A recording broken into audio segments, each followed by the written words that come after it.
Good afternoon. It's Friday, the 1st of July 2016, just after 1 o'clock. Welcome to UK Column News. I'm your host, Brian Gerrish. I am joined by video Skype link by David Scott from Northern Exposure. And I've just already had a little chat with David, who tells me that the weather in Perth is really sort of cloudy. And we've had a little bit of controversy over reports of the weather. It's always a difficult issue. Some people like a chat about the weather. It's a very British thing to do. Others would rather get on. We'll try and keep it somewhere in the middle. So we're going to say today in Plymouth, there's a bit of blue sky, maybe even a bit of sunshine peeping through, a bit like Britain's political climate. Well, before we bring in David Scott, let's just have a look at a few items that we picked up from the press, and thank you very much to our overseas viewers for pushing this one through. A report, of course, that the Dutch are now starting to say we need to have a referendum as well.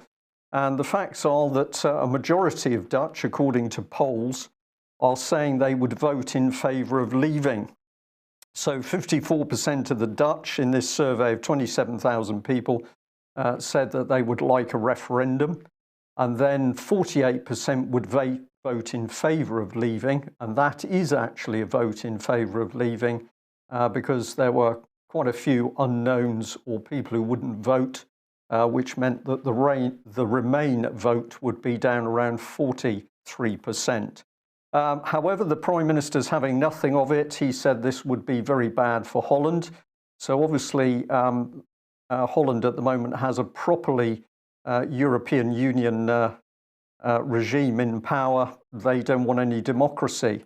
But we just had to comment on the BBC because, of course, if you Google the Dutch and a referendum, apart from finding very little, the BBC spins their reporting in this way. Dutch anti-immigration politician Geert Wilders said the Netherlands deserved an exit vote, while Italy's Northern League says now it's our turn. So as usual, utter bias from the BBC as they twist people against the EU into being those nasty anti-immigration right-wing extremists. Well done, the BBC. Well, we need to be very careful at the moment because, of course, Brexit is an ideal opportunity to bury bad news. And NSBC International here has got an extremely good article all about the privatisation of the Land Registry. This is something that UK Column has been watching for some time because we've had some extremely interesting information coming in about corruption, organised corruption within the Land Registry. But the report from NSNBC International here points out that the Land Registry provides vital information, in fact, deals with the ownership of 87% of land worth a total, they say, of 4 trillion, including a trillion in mortgages. Well, of course, we've been getting more and more information out about the sheer fraud and corruption around mortgages. But we're going to reiterate the fact that UK Column has been receiving some very interesting, I will say, allegations about ongoing corruption within the Land Registry to steal property. And we will report more on that in due course. Well, let's bring in this man, Michael Gove, the man, of course, who went public to say that he was a Zionist supporter. And we are going to ask who he is. And why are we doing this? Well, if we just remind ourselves of a few things, he was adopted, brought up and educated in Aberdeen. He was a member of the UK government cabinet, which unusually was convened in Aberdeen in February 2014. We're still researching this. If any of our viewers or listeners can actually tell us why the UK cabinet met in Aberdeen, sorry, I'll get there in the end, we would like to know, because reporting in the press, TV at the moment doesn't provide a full explanation. But this is the key bit. All of a sudden, a biography on Michael Gove has been pulled. Just at the critical moment, he puts his name forward as candidate. And we're going to say, why is this? The only answer can be that there is something in that biography that now Mr. Gove does not want known by the general public. So here's one of the candidates, of course, now getting involved in deceit. And let's come on to the BBC. We have Laura Kuenssberg, who has been picked up by other people for what they describe as biased reporting. But we're getting very interested in the power of this BBC top-notch political reporter. And of course, she is crowing that she did a private little interview with Michael Gove. That was pushed out on her Twitter page. And it's fascinating that she was born in Italy of Scottish parents with German grandparents. And she's got family connections in the British government, very good ones. She was also directly implicated in a publicity stunt to undermine the Labour Party. So remarkable that these people are given positions of immense power. And we'll emphasise the point because The Guardian here reported that she turned up in order to challenge and obviously deliberately embarrass Jeremy Corbyn. She was asking which is more important, workers' rights or immigration. There's the immigration thread again, which we mentioned just now. And so with no proper analysis of either subject, it's quite clear that the object of her questions were to create dissent in an already turbulent Labour Party. Just added here that she then was cheeky enough to use her private Twitter account to crow about it, saying Corbyn also mentioned the importance of the press in his speech, just saying. So, David, I'm going to say, who are these people that we've entrusted with the reporting of very, very serious politics in UK? Well, that's a good question. The issue in Aberdeen is even stranger than the British Cabinet meeting there, because on the same day, the Scottish Cabinet was also meeting in Aberdeenshire. So imagine the good people of Aberdeen. You wait 300 years for a cabinet meeting, and then two come along at once. It must have. There must be some reason that happened. It seemed very surprising. And yes, it's always good to look at the background of those reporting on the press, because you have to remember everyone has an angle, an agenda, and you need to understand what the sort of worldview is in order to be able to judge what is being reported. Absolutely. So we're going to continue to dig on this subject. When we see reports, we're obviously trying to report what is being said, whether it's in the press or the media, but we're increasingly interested in who the people are who are reporting, what their backgrounds are, and what their connections are. So we better bring in at that stage Oliver Letwin, because we've been saying time and time again that this is the man to watch. This is the real man running government. He's in charge of the Cabinet Office. He's in charge of Brexit. He's in charge of behavioural insights. He's in charge of reservists now in British military. And there's talk about bringing these reservists onto the streets should there be a national emergency. So this man sitting in the background, supposedly former NM Rothschild banker, and undoubtedly this is the man controlling the Tory party with a rod of iron, and certainly controlling anybody who puts their face forward as the Prime Minister. We should also remember that as Chancellor of the Duchy of Lancaster, he's heavily involved in the Queen's finances, which would bring him nicely full circle into the banking industry. So whoever it is who becomes the next Prime Minister of Britain, we can rest assured that it will be Oliver Letwin who will be pulling the strings in the background. And I will just add that doesn't give me a lot of confidence. Well, enter Nigel Farage. Now, UK Column has watched Mr. Farage for some time. I recently tweeted out credit where it's due, because Nigel Farage gave a really outstanding short talk in the EU Parliament, where, of course, he said, "You're not laughing at me now." And he raised some extremely interesting points. But we're also very interested by this photograph here, which shows Mr. Juncker with his mouth extremely close to Nigel Farage's ear. And the key question, of course, is what did he actually say? Because he's grasping Nigel Farage's head. He seems to be a very touchy-feely gentleman, hand on the shoulder, something being whispered. We would like to know what was said, because it appears to be a very friendly embrace going on between the two of them. David, I'll ask you for your reaction to this one, but the more I've looked at this photograph, the more interested I am. Well, you have to bear in mind that Juncker seems to be very free with his hands. There's a very disturbing GIF file of him kissing Nicola Sturgeon, and because it's a GIF file, it repeats again and again, and it's really quite distressing. So yes, he does seem to be quite prone to touch people and get up close and personal. I did see the speech that Nigel Farage made to the European Parliament, much heckled by the vast majority in that chamber, but that doesn't make him wrong. They were not laughing.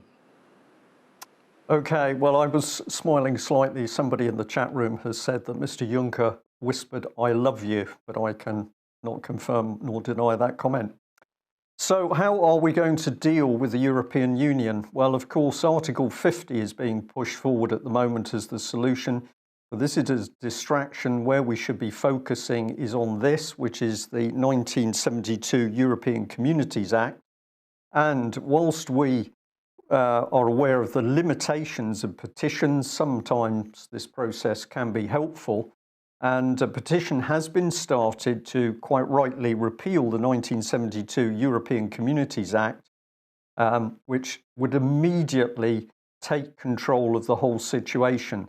Now, this petition had a very slow start. I had an email yesterday evening to say that it had suddenly taken a bit of a boost, so it's jumped up to 11,626 signatures.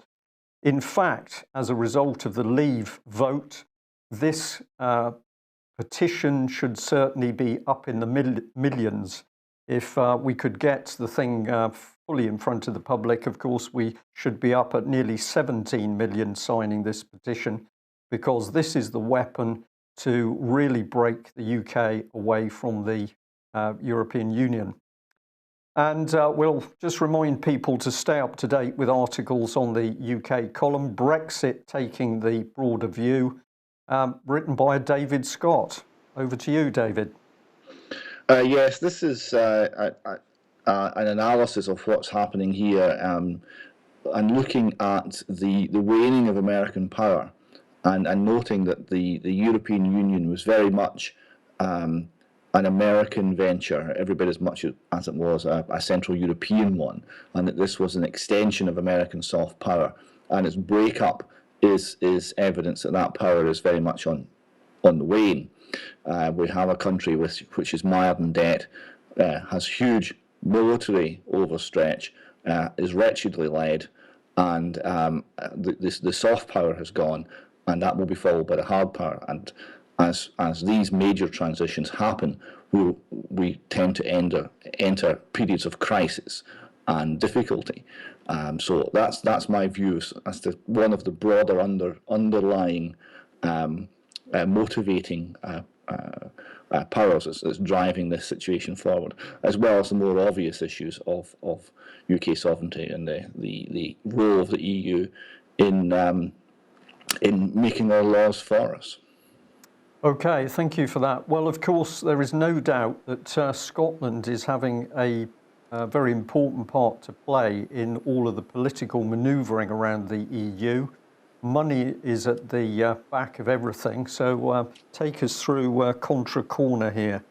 Well, it's just something that David Stockton was always worth a read, and I would encourage people to look out this article. He's correctly seeing that getting out of the EU is a huge economic opportunity for Great Britain, that we want to get away from an economy based on bubble finance and into an economy based on real trade, and real trade with the whole world. And that's the opportunity. The concern is, of course, that our wise overlords in Parliament may not have the wisdom and ability to seize that opportunity, but that's what we should be looking to do. Yeah, follow the money stands good through the centuries, I think. Well, I have to say, as an Englishman, I am fascinated with Nicola Sturgeon and her ability, it seems, to lead the Scottish nation. Well, as a Scot, I think you should keep her. Um, the the efforts by Nicola Sturgeon this week have been very, very strange. There's been an obvious attempt to ramp up um, public public clamour amongst the national supporting part of the Scottish population, which is about 45% of the Scottish population, you'll recall, in order to generate a move for a new independence referendum on the back of the Brexit vote. Now, there's no evidence that this is wanted by the Scottish population as a whole, and there's certainly huge uncertainty over what it would mean. Anywhere you look is uncertain, legally uncertain. What the negotiations would involve is uncertain. What the monetary system, etc., is all uncertain. But not having any facts has not been a barrier to racking up the anticipation amongst our supporters that this is going to lead to another independence referendum. Right, okay, and we've got the cabinet meeting here. I noticed the Ladies' Centre has got a pretty good tartan on there. Presumably that's to show. That's your favourite member of the Scottish cabinet, Brian. That's Angela Constance. I remember you making. Ah, yes, the lady by the door. Yes, comments that I couldn't repeat, but they were certainly heartfelt on your behalf. No, I think she was just trying to drum up business for Scotland. That's all it was. But she's got the tartan on. What you said more or less. That wasn't quite. You've added a couple of words there. Yes, that's the cabinet, or some of it, the Scottish cabinet, and I must admit it doesn't inspire a great deal of confidence. The lady on the left gave a speech during the Brexit referendum from Falkirk Town Hall during the count, when it became clear that Britain had voted to leave the EU, and the speech was along the lines of how dare the English not consider the wishes of the Scottish people, and that seemed to me, to put it mildly, to miss the point of the whole exercise and have a very narrow and exclusive view of what we were trying to achieve. Yeah. David, can I ask, has the Scottish Cabinet shown any interest in understanding why, was it 38% who wanted leave in the Scottish vote? Of course, they're never mentioned, but what has the Cabinet done to try and engage with people who voted leave in Scotland? The Cabinet has done nothing. The government has done nothing. There was a debate in Parliament, and when one of the MSPs, one of the small number of MSPs who supported leaving the EU, reminded everybody in that Parliament that nearly 40% of Scots had voted to leave, and that wasn't reflected in Parliament, and that these people, these Scottish people, their view was not being represented. They were basically shouted down by angry nationalist MSPs who claimed that these people were not in any way representative of Scotland. So those of us who genuinely love liberty and see the EU as an enormous barrier to liberty, and those of us who voted for more perhaps economic reasons, such as the fishermen of the North East, to leave the EU and reclaim our lives in that regard, are being ignored by the Scottish Parliament by and large.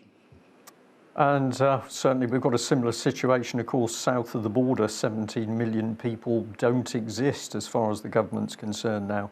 But of course, Nicola Sturgeon not getting it all her own way, and she's been told off, I think, by the big boys in Brussels. Yes, she announced a grand tour of Brussels, a sort of regal progression around the fleshpots of Brussels to speak to everyone in authority there and start the negotiating for some sort of deal. I mean, we've no idea what it could possibly be. And a lot of them would pointed out that actually she had no right to do any of this, that Scotland is not a member of the EU, United Kingdom is, and that all the contact must come via that route. So it seemed to be a very over-hasty move on her part to get the red eye to Brussels within a week of the Brexit vote and try to run around talking to people. There didn't seem to be much diplomacy having been carried out before this visit was initiated. Right. Well, I didn't mention it when earlier we put up the article on the call for a referendum in Holland, but within that article, the Dutch foreign minister was saying, well, Britain needs to get out of the EU as fast as possible. What I see developing at the moment is that, of course, Britain has rather become the tar baby. We are a pack of trouble. We pose a threat to the European Union, whereas before they were working as hard as possible to pull us in closer. Now, of course, anybody that touches Britain is at risk of bringing the sticky tar into the EU. And I wonder whether Nicola Sturgeon is also tarred with that. Well, her position is extremely strange and quite incoherent. I mean, not only is she ignoring 38% of the Scottish people who voted in the referendum, that was 1 million people. The number of people who voted to stay part of the EU was 2 million people. She's ignoring them. And she's trying to run around claiming that she represents some sort of settled will of the Scottish people and has a mandate, which she does not have, to negotiate something separately for Scotland. Whereas her legal position is extremely weak and is really dependent upon the favour of the government in London. And to a lesser extent the favour of the government in Brussels. So she seems to have the first of those, but certainly not the second. But there's no sign of a strategy here. There's no sign of anything that's approaching statesmanship or stateswomanship. What we're seeing is very short-term thinking and very much a knee-jerk reaction. It's all very fevered, and there's no feel of having a steady hand on the tiller, I'm afraid. Right. And what else we're seeing happen as the political turbulence of Brexit unfolds is we're getting these very powerful social organisations coming in, I think, to swing opinion. But you've picked up on this one, which is change.org, which is calling for Nicola Sturgeon to stand down. Who's pulling the political strings on this one? Well, I don't know. I mean, there was a somewhat tongue-in-cheek post from a Scottish Conservative MSP saying that this is terrible. Please don't sign this petition. Here's the link, so he's having a bit of fun with it. But there is at least a bit of a kickback here because Nicola Sturgeon is not taking into account the whole nation. So there's going to be quite a lot of people who are not happy with her performance here. And that's where something beyond a narrow party political, narrow nationalist, grievance-led approach is required, and I don't think she's capable of it. Right, okay, so very quickly on this one, you've got Kenny here, Kenny in hot water for backing Scotland. And I think we've also got, well, I'll bring it up at the same time because it just shows the turmoil going on. We've got Kenny in hot water. We've also got fury over IRA bombers' Holyrood visit. It's getting mucky. Yes. Now, the first one, Enda Kenny, is, of course, with Nicola Sturgeon, the two political leaders who are in a position to do something about the Doherty case. The Dohertys were resident in Enda Kenny's constituency in the Republic of Ireland, so we're talking to him as the constituency TD, and Nicola, as the head of state in Scotland, or the head of the Parliament in Scotland, was being appealed to by the Dohertys for assistance. And these people they know one another, and Nicola Sturgeon chaired the British-Irish Council only a few weeks ago, with Enda Kenny sitting there right beside her. But these people are not helping a family in distress. The case with the former convicted IRA terrorist, who's now a TD, there's been a photograph within the last few days of her having a very close one-to-one chat with Nicola Sturgeon. This woman was convicted for life. She got life for her role in the Brighton bombing. So this was an attempt to assassinate a head of state, clearly anti-democratic in the most grievous way, But Nicola Sturgeon seems to have no problem, and the This SNP is, administration, no problem with interacting with her. just to interject there, Dave, this is Martina Anderson, is the lady's name for our listeners. Yes, yes, Martina Anderson, and that's yes. So she was released under the early release program in Ulster, but she had been convicted and sentenced to life. So the government meets former terrorists, but the general public who dares disagree with the government are labelled domestic terrorists. It's a very confusing situation, isn't it? It certainly is. Okay, well, let's move on to the favourite subject of politics today, which of course is death. And we were intrigued by this. It was sent through to the UK column. It's actually a photograph of a plaque on a wall for the Royal British Legion, Devon and Cornwall Area Office. And the person said there's something very unpleasant about the style of this plaque. I feel it adopts an almost cartoon approach, and it's based on blood red and black. I didn't get a good feeling from it, and I wonder whether it follows in from the use of poppies to produce rivers of blood. This, of course, was one of the shots of poppies or blood spewing out of the Tower of London. We've seen it from churches. And I'm just going to say to people, this is nasty stuff, but we need to understand it. You might like to have a read of my article on chocolate and death, which is on the UK column website, which is pointing out that our respective political parties, our government seems to have an unnatural interest in death. Where does that leave us?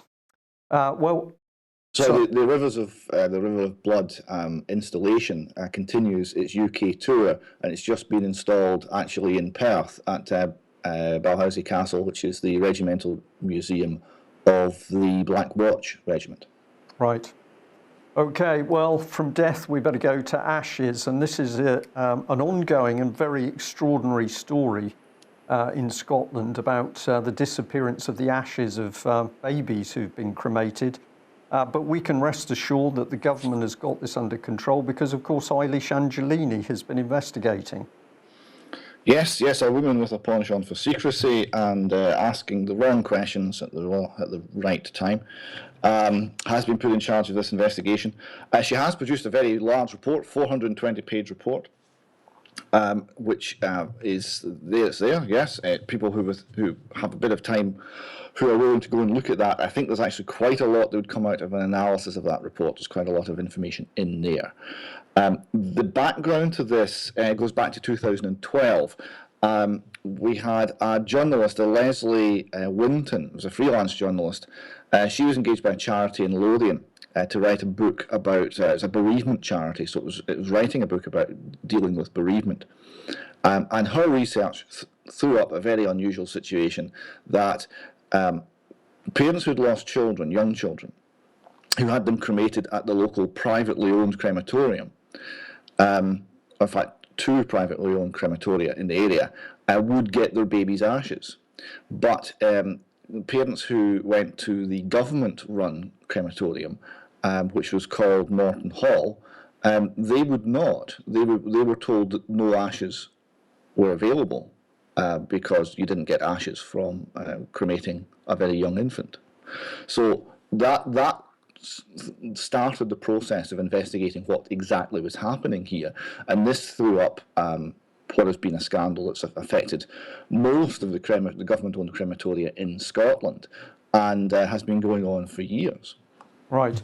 I'll just add to that. We have very good factual information, of course, about various scams run around crematoria, including coffins, of course, which are never burnt. They're used again. That's one scam that goes on. But something very, very dark here. And of course, the questions that were never asked is were these children even cremated, or were their bodies used for body parts? I'm just going to move us on with a little bit of an eye on the clock, David. So we've got children being cremated. There's something strange going on. We're now seeing major cracks in the Scottish child abuse investigation. Major cracks, to put it mildly, yes. The Scottish Child Abuse Inquiry formed a panel of 3 people. So it's not a large panel, and this was to head up the investigation. So far, now this was announced in October 2014, as I recall. So we're well along the line here. It took almost 6 months to even come into existence, and it's not been doing very much since. It hasn't really started any proper inquiries. No evidence has been taken yet. And one of the 3 panels, a very eminent professor called Lamb from the University of Cambridge, has in fact resigned, and his letter of resignation makes it quite clear as to why he's resigned. Perhaps you could you read out maybe the 3rd paragraph of that, Brian? That would be quite handy if you can. This could be quite challenging for me. I'm going to, well, Mike's got it. Okay, sorry, we've got it up on screen now. Here we are. It's become increasingly clear over the last 9 months that the panel cannot act independently and that the Scottish Government intends to continue interfering in ways large and small, directly and indirectly.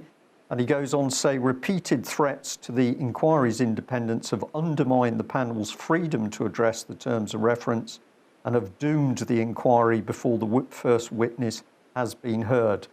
That's a pretty brave and upfront statement, isn't it? It would be hard to imagine a man in his position actually using language any stronger than that. He feels he can't go on.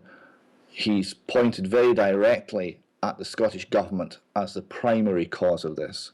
We're hearing that pressure from the Roman Catholic Church may also be part of this story, because they obviously have, with schools and residential homes and things, there's very much an element of abuse by clergy within the broader picture in Scotland. And the response from the Scottish Government has been, we don't agree with what he's saying, the inquiry goes on, everything's fine. This is surely untenable as a position. How can the victims and survivors have any confidence in this process now? Yeah. Well, David, I tweeted out before the news started that we need to continue on the trail of money and the abuse of children if we're really to understand the criminal governments that we've got north and south of the border. We're now starting to see them for what they are because, of course, they have to keep a lid on the child abuse. They have to, otherwise the whole stack of cards comes down. Now, the Brian and Janice Doherty case that you travelled to Ireland to interview the mum and dad has already started to have a phenomenal impact on people. I've had emails, some of the emails, I've never had ones quite like it before, but people utterly horrified at listening to the testimony of this young couple who say, all we did is try to report a man who tried to buy our son, and they have been viciously hounded not only by the Scottish state but by the Irish state as well, Southern Ireland, and of course Westminster is in there with Theresa May as well. With an eye on the clock, take us through this. This is the UK column article which leads through to the actual detail on Brian and Janice, and we can tell our viewers and listeners today that we're now starting an open source investigation into what happened with this couple. And if you go on the UK column website, you'll be able to access information. You're going to tell us more, I hope, David. We've got an email address here, dohertyinvestigation@ukcolumn.org. What else can we do but get the public to investigate the horrors that have happened to this couple? Well, quite. I mean, we've now got all 10 episodes of the initial interview up on the website, on that the UK column website that you first showed there, so people can hear the whole thing. Now, what that does is it's Brian and Janice Doherty's story very much in their own words.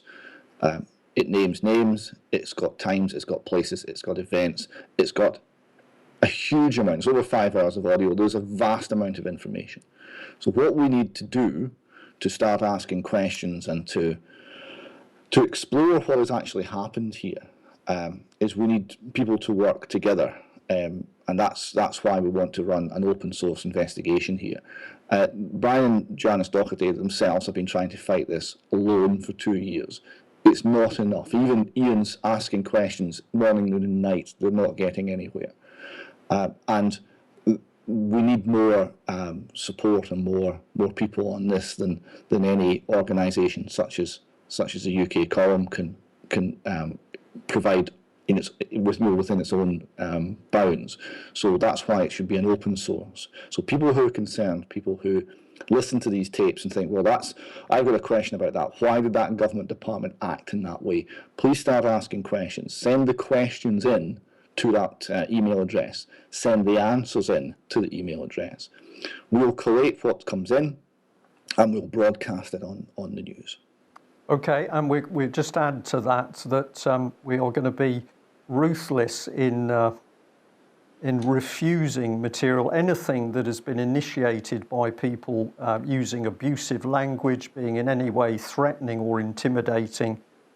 We are not going to deal with that material. What we do want to deal with is where people have shown that they've put in reasonable, polite, extremely well considered questions to the various authorities, and of course the responses back from those authorities.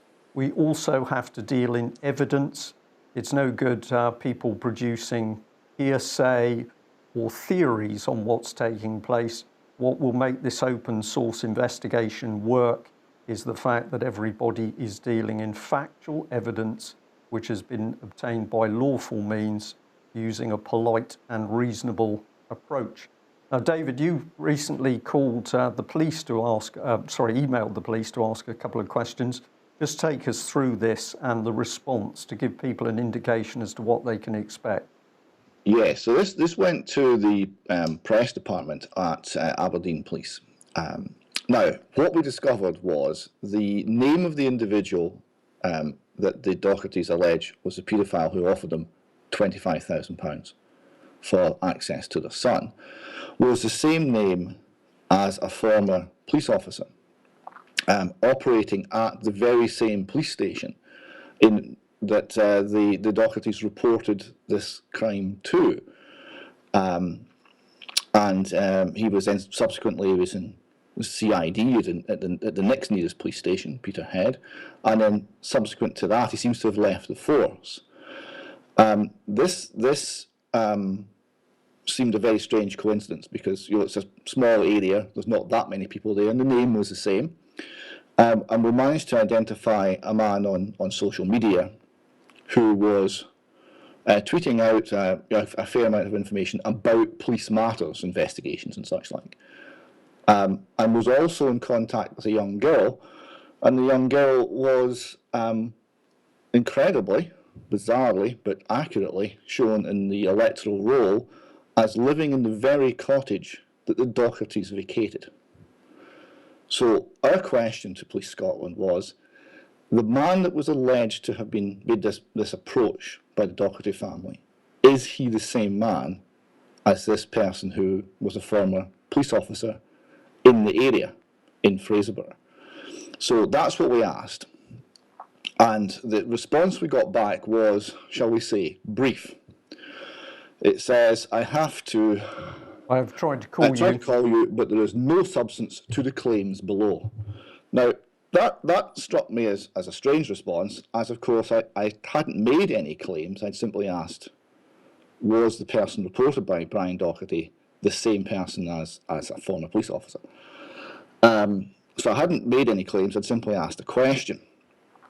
So I've gone back and I've said that this response is unintelligible, because that's what it is. It doesn't answer the question. I can't make head nor tail of it. Now, I received a phone call from Police Scotland to say that it's definitely not, categorically not a serving police officer. Not a police officer. They didn't use the word serving, they said not a police officer. I tried to ask them questions about what it was and who the person was that had been reported, and they said, well, they knew nothing about the person that had been reported. But they could tell me categorically it wasn't a police officer. I then subsequently went back, and at that point they basically hung up the phone, didn't want to talk about it at all. I went back and asked them, is it possible that it was a former police officer? And could you please put a response in writing? So far, I've not had a response. Right, okay. And of course, we have to stress that this is in relation to allegations made. This is very, very important that these are in relation to allegations made. Well, I'm going to move on through to Melanie Shaw very quickly to say, against this backdrop of the persecution of this family, and we've had many other cases of this going on with the British state. Melanie Shaw, still in prison. We understand there's some form of court proceeding on Monday, but it's not clear what it is. And probably she's only going to be allowed to speak by video link from her cell. She's been segregated. She is being treated well in this prison in general, although she's segregated. But we have no idea what is in store for Melanie. And of course, she is desperately upset at the moment because she doesn't know what is happening to her son, an action that she has recently taken, which we will say appears to have not been the best action she could have taken. But of course, what was in her mind, what is happening to her son. So child abuse survivor, very brave whistleblower, speaks out in Britain. And what does the British state do? They take her child. And when we've got Brian and Janice Doherty, who speak out about an approach for their child, they have all their children taken. Obviously a coincidence, but this is exactly the state presumably we should trust to run the named person scheme, David. The opposition is continuing. This is a report here from the campaign blog site showing the latest action day in Stornoway, which received an extremely enthusiastic response from the local people who are appalled at what's being proposed for them, don't want it. Like the vast majority of people in Scotland, they don't want it, they don't need it. We do not require universal state surveillance of family life, which is exactly what it is. But much as though the opposition is doing a great deal of harm to the named person scheme, even more disastrous is in fact the people who support it. Because they're showing their true colours. They're showing what the scheme's really about.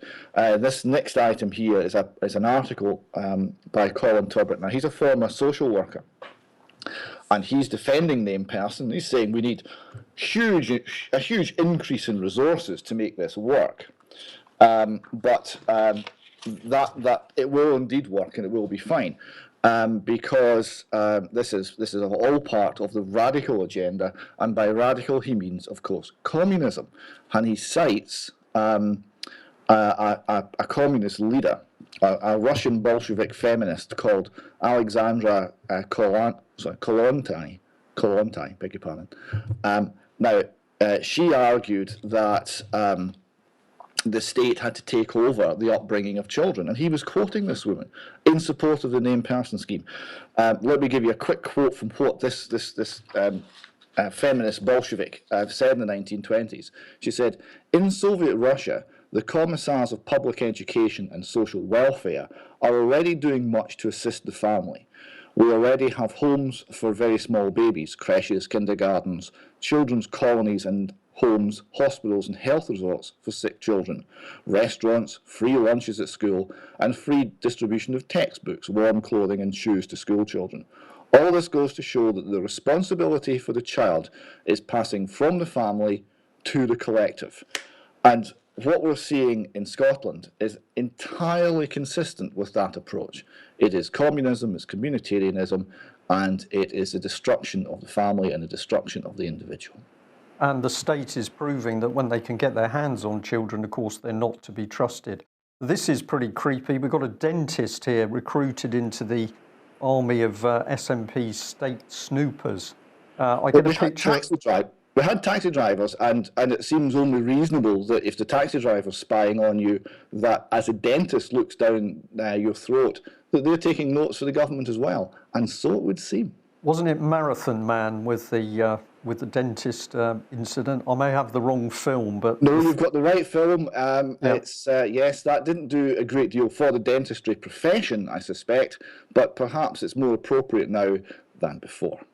Okay. Well, the good news is that good people are starting to speak out. Is that right? Yes, more and more people are going public. This is a senior councillor in Highlands. Now, Highlands been held up as the exemplar of how wonderful this system is. He's standing up and he's saying it's an unacceptable intrusion into family life. So that's a man at the very heart of the system saying, no, no, we don't want this, we don't need it, it's wrong. So we're seeing more and more brave people. Now, he's an independent councillor, that might well be part of why he can do this. There's no political machine there. But we're seeing more and more brave people stand up and saying, no. Right. And what about this one? A point of contact about parents not for them. And another excellent article from Maggie Mellon. Now, she's a person politically of the left. It just shows you that it's not all social workers that are with a left-wing viewpoint feel that they have to control the family. Many are much wiser than that. And this is Maggie Mellon pointing out the fact that the claim is it's a single point of contact. Now, that's not even true in its own regards because of the fact that there's many of them. But it's a point of contact about the family, not for them. So anybody in the state, anybody in society at large who has anything to report can report this to the named person who will commence an investigation into the family. It's not there just to help the family, it's there to supervise the family. Okay, David, well, I know you had a little bit of other material, but I'm going to say I think we're there at the end of today's news. Thank you very much for giving us that update.